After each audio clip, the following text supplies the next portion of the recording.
Valais en Suisse.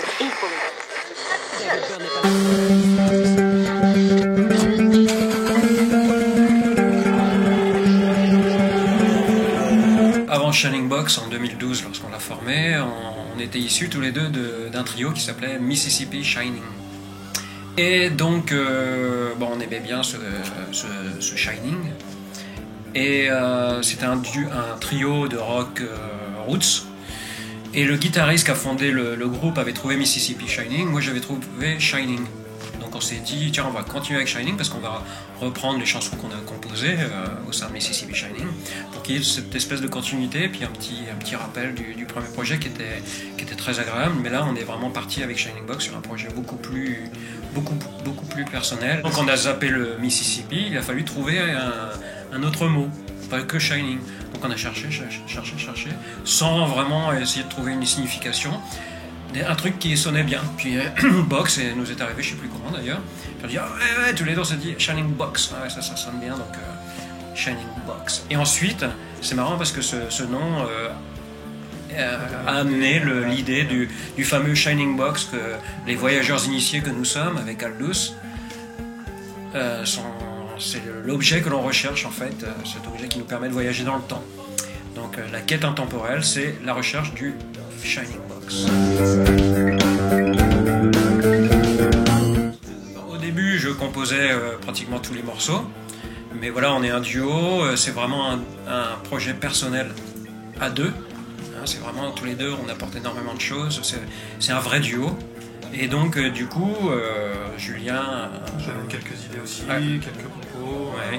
Alors c'est les John qui composent en général, quoi, mais après on fait les arrangements et on travaille le morceau à deux, quoi. Donc bon, c'est assez commun, quoi. Voilà, après il y a des morceaux que tu composes et qu'on laisse un peu comme tel quel. Et puis voilà, enfin moi je suis moins compositeur dans l'âme, donc ce que je ramène, on le travaille ensemble.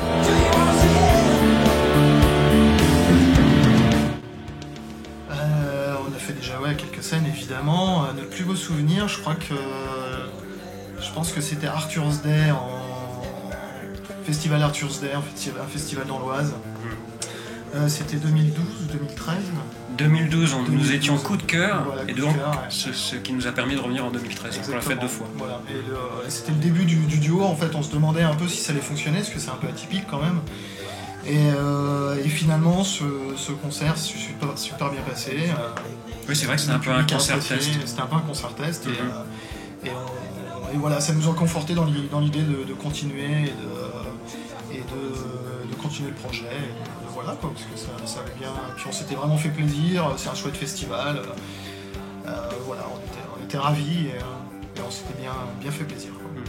Il y a un autre souvenir moi que j'adore, vraiment que je garde longtemps en mémoire, c'est l'enregistrement, enfin le tournage du clip de Don't Steal Aldous à Crépierre avec OSR.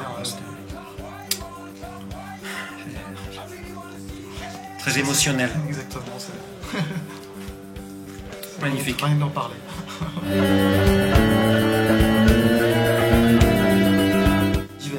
Diverses. Alors après, les influences de chacun sont enfin, il y en a des communes, il y en a des différentes, mais après, ce qu'on fait dans Shining Box, c'est pas forcément le reflet de toutes nos influences, enfin, même si évidemment il peut y avoir des choses, c'est évident, mais divers et variés. Enfin, en tout cas, pour ma part, c'est plus les années 70, le rock, le hard rock, Deep Purple, Frank Zappa, ou ce genre de choses. Beaucoup les années 70, un peu les années 90 avec des groupes comme Metallica, Suicidal Tendencies, Infectious Groove et Primus qui nous a aussi fait se rejoindre aussi. Enfin, j'ai fait découvrir Primus à John et ça nous a aussi fait partir sur le duo basse-batterie aussi, cette découverte. Primus, c'est un groupe que je connaissais pas bien. Je connaissais le nom, j'avais peut-être entendu 1-2 morceaux, mais vraiment les disques je connaissais pas, donc Julien m'a prêté 2-3 disques. Après j'ai acheté tous les disques de Primus. Vraiment, ça a été vraiment une belle claque. Et donc c'est vraiment le groupe qui nous a vraiment soudés par rapport à ce qu'on voulait faire.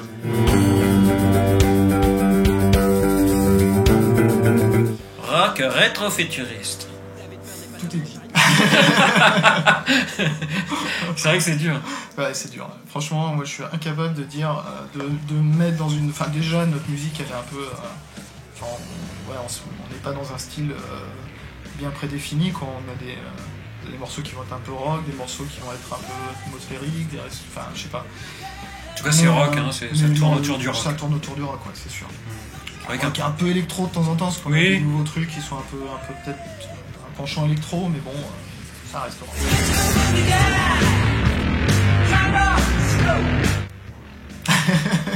En fait, c'est pas nous qui l'avons choisi, il a insisté.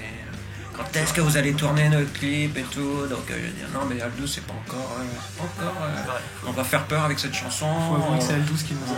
On va faire plus les trucs progressifs justement, et ensuite on va faire un truc rock. Il a insisté, il nous lâchait pas, donc c'est Aldous. Voilà, on lui a fait plaisir. Vous pouvez pas lui refuser ça.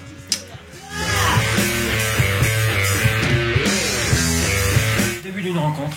C'est ça, début d'une rencontre. En fait, ouais. C'est vrai que ça avait commencé là-dessus. Ouais.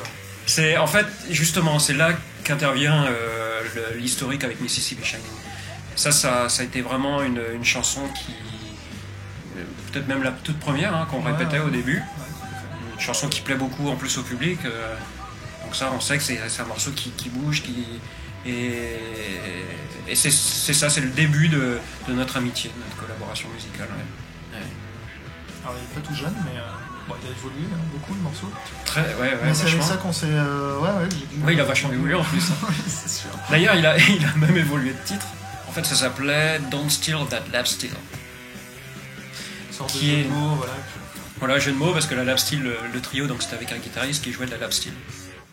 Et donc l'idée m'était venue, parce que alors, en fait il était dingue de sa lap steel. Il y avait de quoi, fait par un luthier aux États-Unis, le même luthier que Ben Harper. Donc il en était dingue.